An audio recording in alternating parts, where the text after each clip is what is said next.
So let's break down this 999 plan further with financial planner Joe Bert in the studio to talk about it. Joe, what's your knee-jerk reaction to this? Can this work?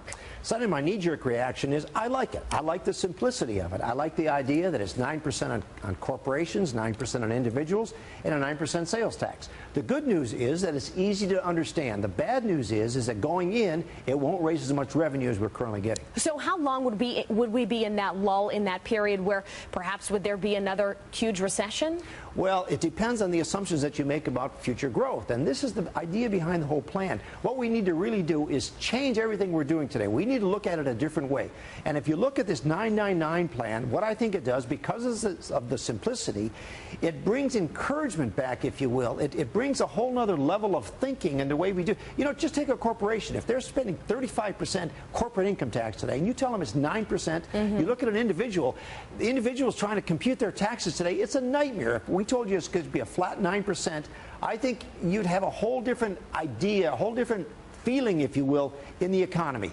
And if you look at the sales tax being 9%, you know, there's a huge underground economy. I don't need to tell you what's going on there between your lawnmowers and your hair cutters and all those folks that don't pay any income taxes. So on the surface, you think this could be viable, this could eventually work, but you said there would be a bit of an adjustment period. There would be a bit of an adjustment, but I think it's time that we took that 6,000-page tax code with 500 million words in it, threw it out the window, and started over. Yeah, absolutely. At the very least, it would make it easier to understand. And in the president's, current job. So I mean, there's always an attempt to sort of change the or readjust the level of taxes that people are paying. So at the very least, I guess it would do that. Let me ask you this, though, Joe. Sure.